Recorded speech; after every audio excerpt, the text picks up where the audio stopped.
So I just want to preface this poem a little bit by saying it's taken me a long time to get here. And there's days where I still don't feel like I'm here fully. Um,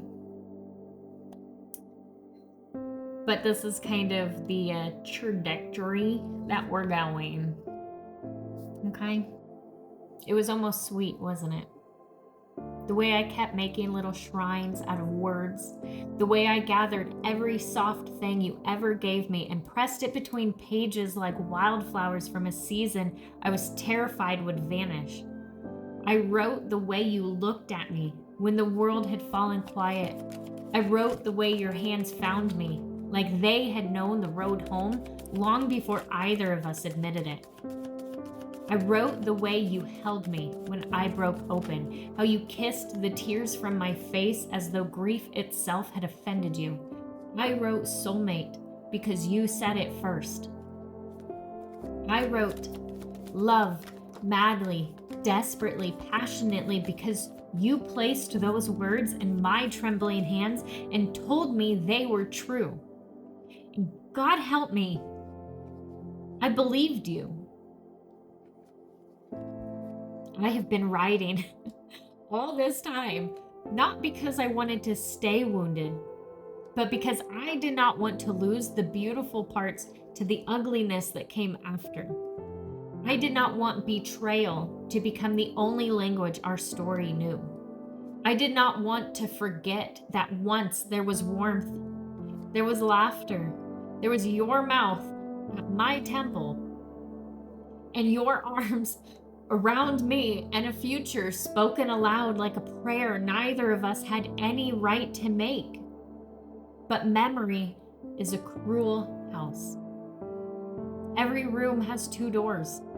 One opens to the man who loved me in whispers, who looked at me as if I had been missing from his life for centuries. The other opens to the man you became when truth asked you to stand upright. And that man, I know now. A man untouched by accountability. A man carried too long by other people's silence.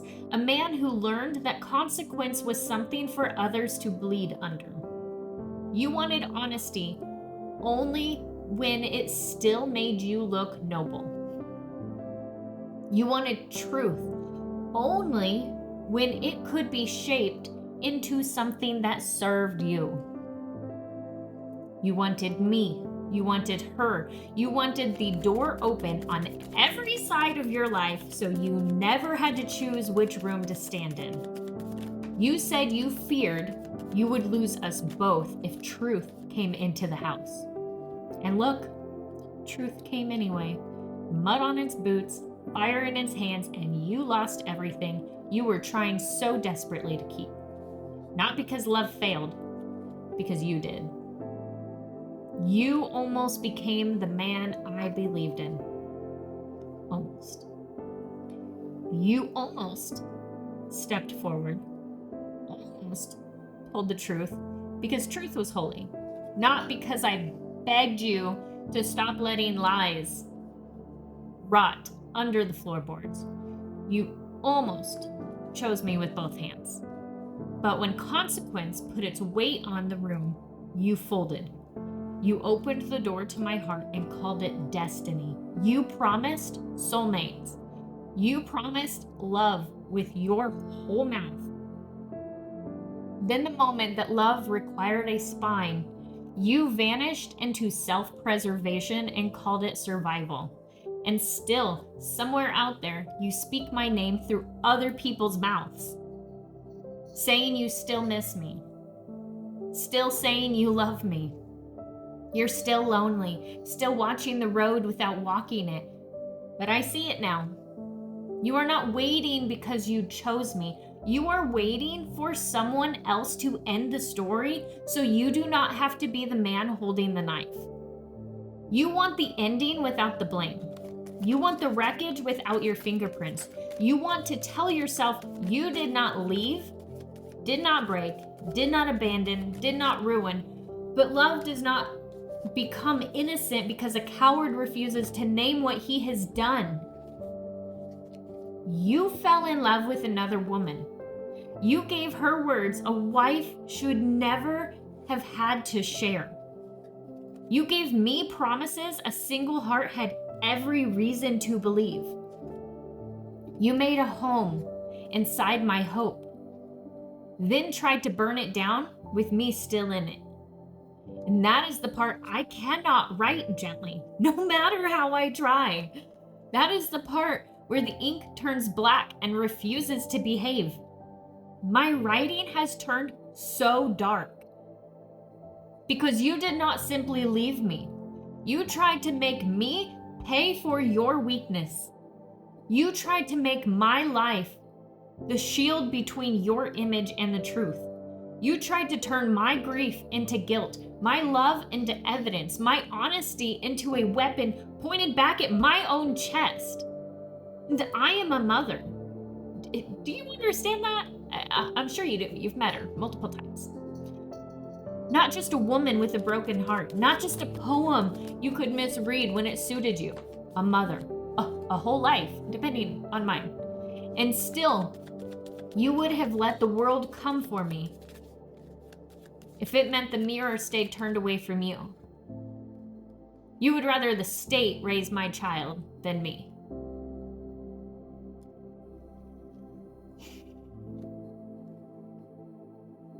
That is not love. That is fear. That is not confusion. That is a man choosing his own image over another person's survival. So yes, I will always love you in some terrible ancient corner of myself where logic goes to die.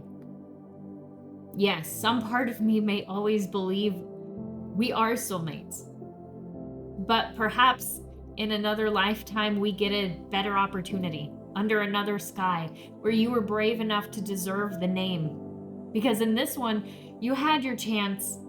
You had the door, you had the truth, you had me standing there, wounded, but willing, believing that there was still something sacred enough to save, and you chose the lie. You chose the mask.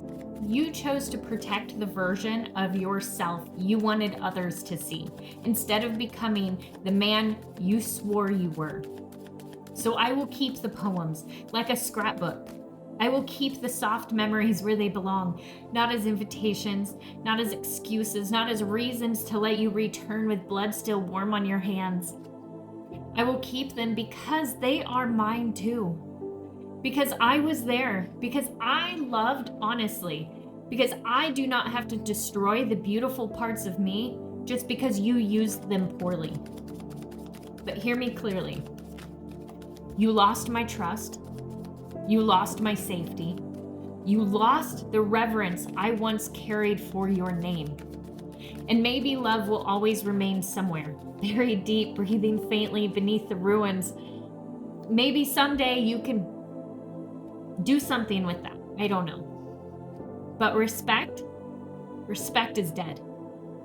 And I will not kneel at the grave of it pretending it can rise.